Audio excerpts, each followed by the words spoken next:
Hustler Fund is giving you a second chance to begin again. That is why we said in the Hustler Fund, nobody will be excluded. There will be no exclusions. Everybody will be given a chance. And I want to ask, those of you who will be given a second chance, please do not abuse that second chance. Use it well. It will work for you. It will work for your future. It will work for your business. It will work for your family. That was at the official launch of the Hustler Fund. And by the way, I think it was it just that morning or the day before when the regulations were passed in the House? That morning. That morning, yesterday morning. Yes, correct. And then now, of course, that paved the way for that. So just take us through some of those key highlights in the regulations, Francis. Yeah, first of all, I was looking at statistics that have been given as late as this evening. Yep. 7, that 8 billion. It's actually more than about 566 million shillings has been disbursed. And how much paid back? About 10.8 million shillings. Then 2.3 million loans given out. How many members have been registered? Have they said how many have been registered for? So far, I think almost 2 million. Yeah, about 2 million. Yeah. So 5, 6. Actually, 2.3 million, and then 959,000 loans. So statistics are interesting. Shows you that people are already taking up the money, notwithstanding the questions that were being raised on the amount, 500 to 1,000 and something, the amount of money that people were getting. But the money is out there. That's where the interesting conversation begins. At least people are already accessing some money, the amount notwithstanding. Now the question is, and the president says he's asking those who will borrow the money not to abuse the fund, because quite a number of people who tried to enlist themselves yesterday, some were of course doing it out of excitement. Yeah. They wanted to test it. They wanted to see what will happen, whether the money will actually be there or not. And I think it is important to guard against such, because if somebody took the money just to test it, then it means you're denying somebody else who deserves that money or who wants to use that money to begin a business. Basically, you are kind of abusing that process. And then secondly, the question of repayment. If some feel there will be no consequences, because in the regulations, what does it say about repayment and how to enforce that? You are required to pay within 14 days. If you don't, then you will start losing your credit scoring. And if you default in totality, then it means you cannot access the loan. You'll be barred from accessing. You will be barred from accessing, but you will have to pay first. Then once you pay, then you go back. You start from scratch. You start from scratch, okay. which of course makes you a loser. Yeah. But what are people using this money for? That should be the fundamental question. Because the money was initially meant, or the fund is meant to give you access to credit to carry out your business. You see what people were doing earlier on. You borrow from the mobile lenders. You, let's say, go to the market, buy stuff, come sell. Once you sell, you repay back in the evening or thereabout. Yeah. And then tomorrow you access a more loan. Now you're being given 14 days. Now the question is everybody who is accessing this money interested in using it for business or for investment? Of course, there are some who will take the money to consume it, right? Which is a dangerous thing, because just like you can't go to a bank and take a loan to consume, for day-to-day basic consumption, you're supposed to use it to fund a venture or buying of a property or something like that. If you use this Hustler Fund for consumption, to buy a unga, to buy some food, then it beats the very purpose for which it was intended. And number two, if you don't pay, then it means you're denying somebody else an opportunity to repay. So I think there will be need for a lot of basic civic education to people who are borrowing on what to do with the money, how to use it, and so on and so forth. And at the same time, also controlling, not necessarily, okay, I don't know whether the controlling is the right word, but also monitoring what amount of money is being given to certain individuals, so that you make sure that that money is put into good use. Because it is possible for everybody to flood the borrowing, and you'll end up benefiting very few people who initially would have been the targeted beneficiaries. And even the story we did today, just as a follow-up of 24 hours after the launch of the Hustler Fund, you had some of the complaints from Kenyans who were saying, well, we tried accessing, we were told, try again in 2 hours, we'll get back to you, and nothing has happened so far. There are those who are complaining, oh, the amount of money being given is too little. The gentleman was saying 600, 700 shillings wouldn't make much of a difference. They should give us maybe 2,000, 3,000 shillings. And those are some of the complaints we were hearing. Yesterday, you're telling us of really high figures, Francis, here of how much money has already been borrowed, over 556 million. But then now when you hear people saying, oh, there are issues with the technology. Yes, today the Minister, Simon Chelugui, said that the transactions per second yesterday was 500, that high, but it's gone down to about 190 as of today. And maybe more and more people will be able to access the fund now that it's almost stabilizing. Hey, it's just been 24 hours. I think we need to give it a bit of time before we say it's not working. But then I was wondering about now, Gashuri was talking about who's eligible, but what exactly do you need? You talk about, I want to get a Hustler Fund. So what exactly is the process? And I was reading an article here talking about how you must be a Kenyan of 18 years and above, you must have a valid ID, and you ought to have registered your mobile phone number with either Safaricom, Airtel, or Telcom. There are those who are saying you're being asked for your M-Pesa PIN, and they don't understand why that's one of the steps. And at some point you get discouraged when you're worrying about, hey, my M-Pesa PIN number is actually out there. Your SIM card must have been used for more than 90 days, and you must have a mobile money account with M-Pesa, Airtel Money, or T-Cash. And they're saying, the president talked about it, the fact that this fund is supposed to provide some sort of relief for the almost 8 million Kenyans who have been blacklisted by CRBs. And then now you look at the repayment. And Gashuri spoke very, very much about how important it is for you to repay. Because I think the government plans to have the amount go up. Because the complaint about, well, 50,500 is very little. Why can't we get more? But if you keep repaying, then the amount goes up to almost as high as 500,000 shillings by February next year. That's just in another 3 months. Yeah. But if you do not pay in 14 days, you get an extra 15 days to repay. And if you still don't pay, that's when now the interest rate increases from the original 8% to 9.5% per year. And if you're unable to even pay it after the extension, now your account is frozen, as Gashuri was saying. But then now people need to look at this as a chance to actually do something. Even we're talking about how some of this money, mobile money, money lenders have really helped a lot of businesses. The mama mbogas who borrow very early in the morning, buy their wares, sell it, and pay back in the evening. And they transact billions per day. And that is how this fund should be looked at, as a chance for someone to actually be able to get a bit of money, use it to a business, sell stuff, and then repay it. But don't misuse it, as Gashuri was saying. And the president really talked a lot about don't misuse this fund. Don't use. Nobody gives you any money for free. Yeah, I mean, and of course, you would urge them and you would want to do that. But, you know, let's be honest, you know, people take loans for different reasons. We all know people take loans from banks to go on holiday, to bigger sherehes, whatever it is. But, you know, the hope, of course, is that it starts to circulate more money in the economy and give, you know, small business owners particularly access to working capital. One of the things I think that would need to be made clearer, a number of things, and to be clarified as we go, is that issue of the repayment, because the president and his deputy have said that nobody will be listed, right? So how do you continue to ensure or enforce repayment? Because it is that will ensure that the fund is sustainable, right? That if people pay back, then there is more money of that then goes to, you know, others who would want to borrow thereafter. And, you know, default rates are something that, you know, there is no, you know, 100% repayment. You always have to factor in default rates. So those are some of the things, you know, to think about. And I think I would want to understand a little bit more about the sustainability of the fund, especially when it comes to, you know, some of the lenient terms when it comes to repayment. I want us to listen to, you know, the president on this, because this is all to do with CRB, which was, you know, something that has been a pain for many borrowers, and where he talks about, you know, taking 15 million Kenyans off CRB. And remember, defaulters will not be listed with a Credit Reference Bureau. Let's listen to that.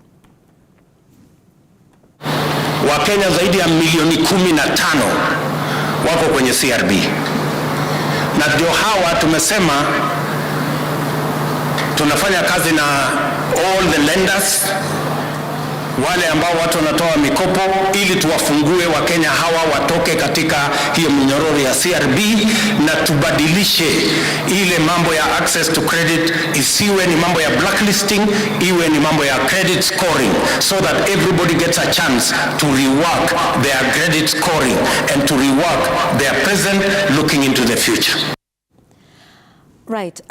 You know, I want to say here that I think the issue of CRB and how it works and what it's supposed to do and its functions may sometimes have been misunderstood. And I've done an explainer on this before. You know, CRB has a list, data, information on everybody in this country who borrows. You borrow, you get onto CRB. From whichever source? From whatever source. It could be the digital lenders, it could be the banks, it could be the microfinance, whatever it is. Now, typically what happens is they keep this information and they're the repository of that information. And then what happens is, you know, if you don't pay, then you get a negative listing. But there is also positive listings, and the CRBs, or the Credit Reference Bureau, 3 of them that have been licensed to do business in this country, then create a credit score. Now, what happens with the credit score is not really the work of CRB, it is the work of the lenders, who you are then supposed to be able to say, this is my credit score that is generated by the CRB, and therefore I should be able to get more favorable interest rates than you, Jamila, who might have, you know, a negative credit score because you do not, you know, pay your loans on time, or you're not consistent, or that sort of thing. And so that has been the function of Credit Reference Bureau, which is to gather all of this data to put together a credit score. And I think, you know, the onus now and the focus should be on the banks in terms of having a risk-based pricing system that says, you know, who do we give better terms to and who do we not? That's where the focus should be. But I think for a long time we said, you know, CRB lists people, yes, and, you know, that is their function. And of course there is a credit score that is in there that then helps, you know, to determine whether you get better scores. So it's not that they just have this negative list of people. They have, you know, well over 15 million records. I mean, records of over 15 million borrowers in the country. And so we really need to start looking at the banks to say, how can we ensure that the work of the CRB is then, you know, finally the outcome is on the side of the borrowers. And so I just think there's been a lot of demonizing of CRB and perhaps lack of understanding of the exact role they play in the financial system. No, absolutely spot on, Yvonne. And there's a lot of wait and see to be done about the Hustler Fund. The real impact of this fund, we have to give it time and see how it actually translates to acting as what the president intends it to do, which is spur economic growth. Of course, there have been a lot of questions, and he responded to one of them on the amounts, because how does 500 shillings spur growth? And there are those who are arguing that a lot of the borrowing is in the space of personal finance. It's not really, you can't tell what people are going to use this amount of money they're borrowing from the Hustlers Fund for. They could use it for regular shopping. Yeah. They could use it for the meal of the day. And that does not translate in any way to spurring economic growth. And so there's a lot of watching that space on how it's going to work. And of course, I do agree on the question of risk that has been raised also, that how do you de-risk this fund? You know, there have been, and I think it's inaccurate of the president to say that there have been nothing like this. There have been electronic borrowing, and I think his initial argument was the rates are wrong, they are predatory, they are exploitative, and so something more kinder needs to come to play.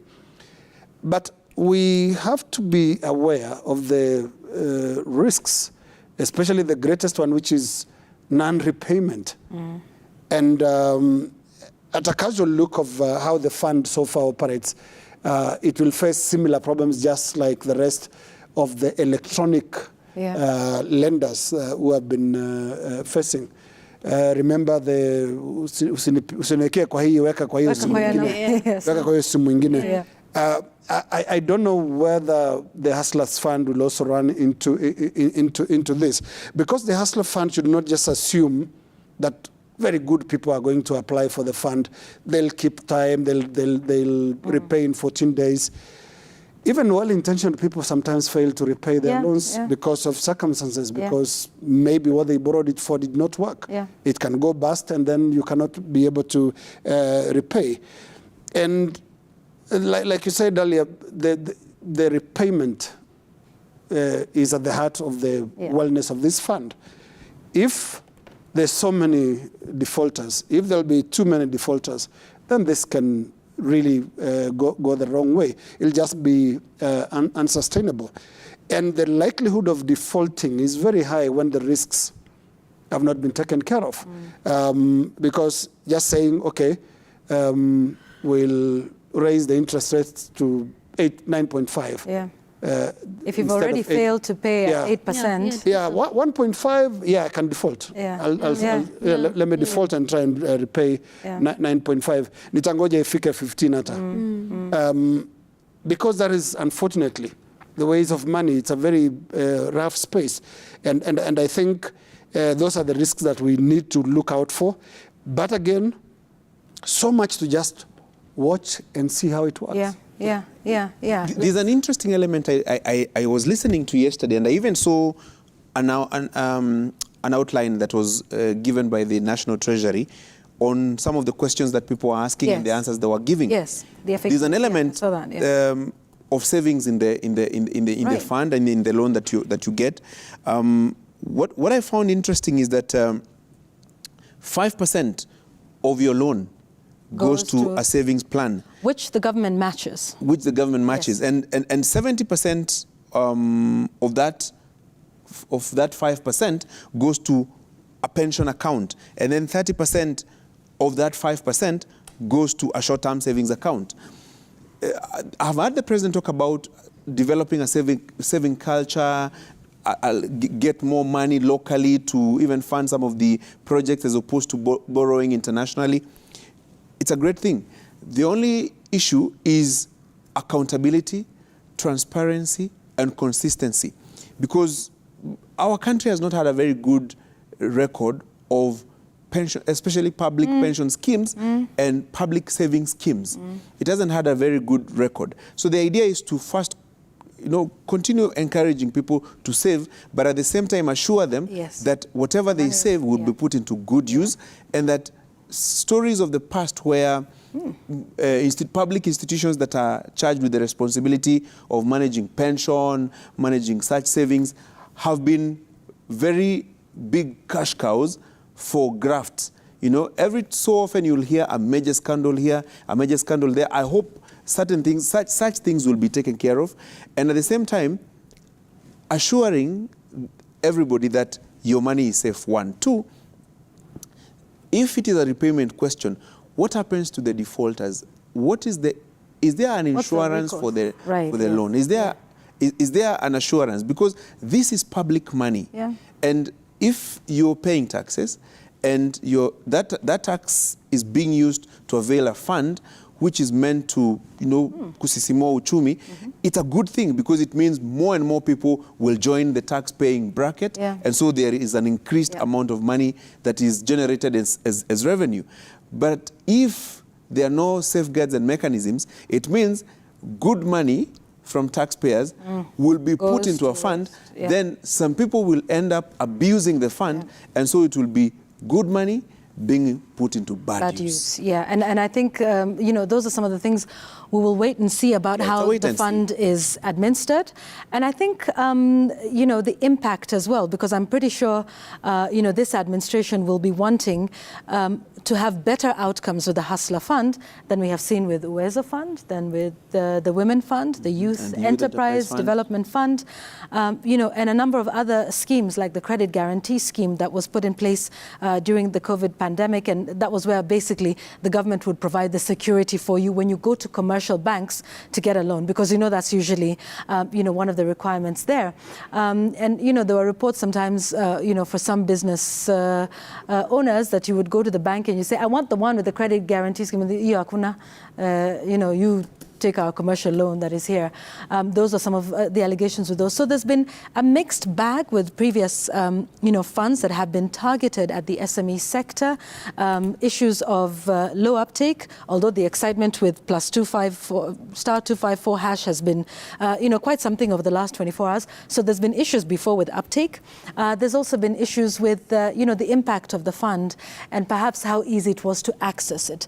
Maybe with the Hustler Fund, they're saying, it is much easier. You don't necessarily, there's the different categories, for individuals, for groups, and, startups, and for working capital, that sort of thing. So I think for me also, I would be very keen to see the monitoring and evaluation reports from this, so that say, this has been the uptake, this has been the impact, of the funds that are there. And, let's not... people will take loans for what they will take loans for. Absolutely. There'll always be... Of course, there is the psychological transition that has to be made from the Hustlers Fund as explained and conceived during the campaigns, and the Hustlers Fund as now implemented across the election results now in government. Now, in the campaign, there are those who felt it's going to be some sort of a national handout program where, money is given for free. In the same way, money is given in campaign rallies, for example, for facilitation of either the events or women groups and things like that. Because let's face it, there are Kenyans who actually thought this will be free. And just the other day, the president did say there's no free money, which is a big departure from what some of the supporters out there felt the Hustlers Fund will be. They thought it's going to be a grant, free grant that then can be given free of charge to people. No, it's not. It's not free money. It works exactly like your other normal loan. Only that it comes with some reliefs, especially in terms of the cost of it. And it was explained that it's cheaper, about 500 times compared to the current other products, especially in the electronic lending space. And like those 4 elements, credit, savings, pensions, investments, were also put there as additional features that differentiate this from your regular borrowing. And again, we need to keep our eyes on it and see how it works. What I find interesting, the discussion since yesterday has been on the amount. Yes. Positive and negative. Criticism and those who are fine with it. The amount of money. And you see the figure that was floated during the campaigns was 50 billion. So I think some people thought 50 billion is a huge amount of money. So if it is put out there, somebody can access up to 100,000 shillings maybe to buy Anduthi, or maybe like 50,000 shillings to buy something else, maybe a car wash machine or something like that. There are quite a number of people who are expecting some huge amounts of money. But for starters, a majority of people have received between 500 shillings and 1,000 shillings, or slightly above that amount of money. And I've seen quite a number of people, especially on social media and elsewhere, say, increase the amount. But I think this is just the first phase. The second phase is coming in February or thereabout. Maybe the fund management will give us more details. And by that time, you remember the regulations that passed by the National Assembly yesterday.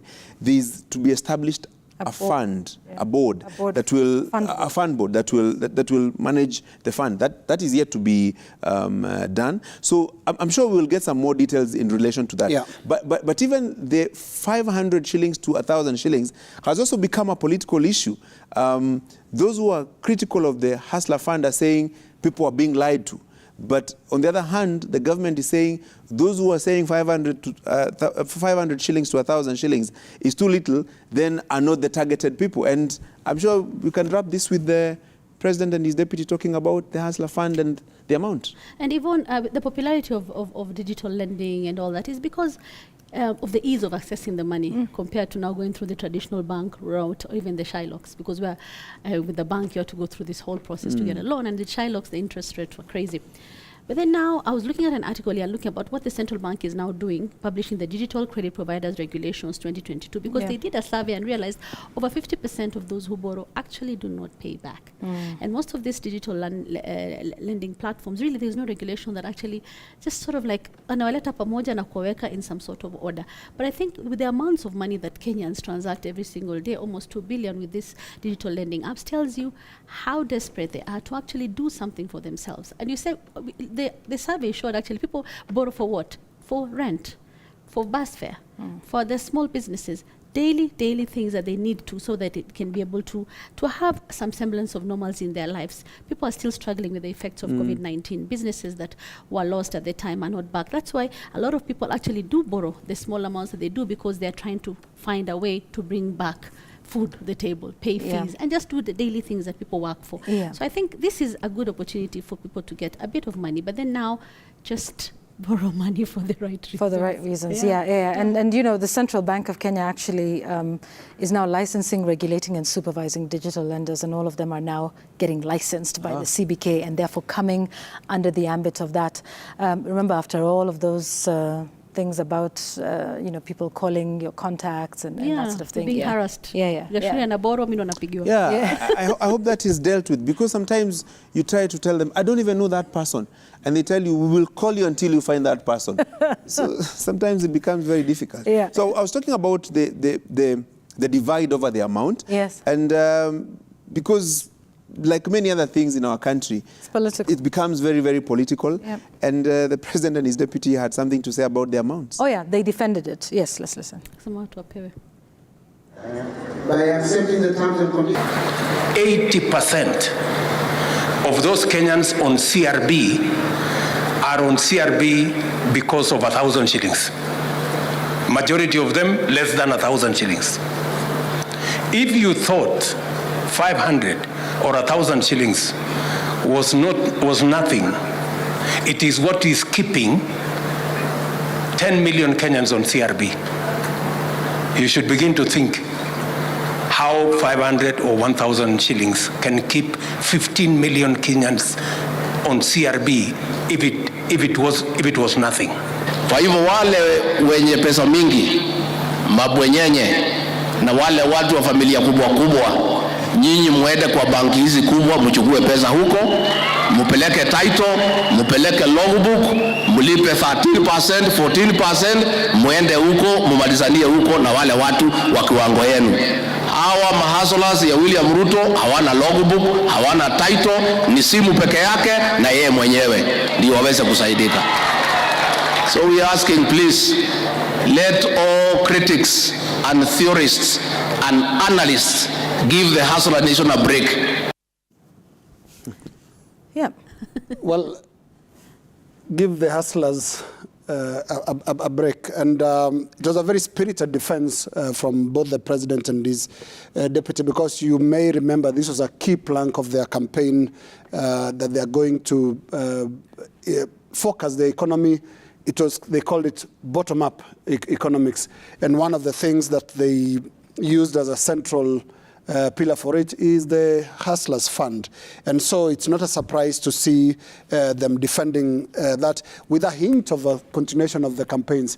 Big families, you can borrow from other banks, take your logbooks, take your titles, and things like that. That suggests, you know, the continuation of the campaign tone, where you are saying it's remembering the hustlers versus dynasties. So this is a hustlers time and hustlers fund versus dynasties, as the deputy president says there. They also, both the president and the deputy president also say they want to return the country to the Kibaki era of economics. And it'll be interesting to see how they intend to proceed with that. The Hustlers Fund has been launched, But there are a number of other things that they need to remember about the Kibaki economics. The Kibaki economics were not about regulation, by the way. They're about encouraging the free market and a liberal market. Interest rates were actually brought down during Kibaki's time, not through statutory intervention, but through increasing competition between the banks themselves. Yes. Remember, equity hit the scene big time during that time. The number of banks also did increase, and suddenly, and gradually rather, the interest rates started going down. Yeah. They also need to create a feel-good environment. A feel-good environment can be a huge stimulant to economic growth, better than any fund, where everybody feels good about themselves, good about the country. And there was that feel-good environment during my Kibaki's first term especially. Yeah. I remember in 2003, I was working in South Africa, and you know, there was this post-election feel about Kenya. Oh, how did you guys do that? Yeah. You know, a peaceful transition from a president who has ruled for 24 years, and then to an economist that served as his deputy. So one of the things that really worked for Kibaki in the first term, and why the economy quickly took off, was a feel-good environment. That is something they also need to work on. And you know, that may require them to do less of this us versus them, big families versus hustlers, because that also creates and perpetuates the very divisive campaign environment that we had not long ago. So the feel-good effect is yet to be part of it. A fund alone is not enough to match Kibaki's economics. Kibaki's economics were also about make people feel good about themselves, make people feel good about being part of the same nation. Let there be many points of convergence than many points of separation. So that too needs to come in, and that is about political management. That is not about the economics. It's also about the political management that has to go hand in hand with the effort to revive the economy. Yeah, absolutely. And that, do you want to do this? Yeah, I've been doing please. this for a while, thank you. so I'm happy that you're back and you can to take take up your role. because I've been away for so long, I'm going to start. Okay. All right.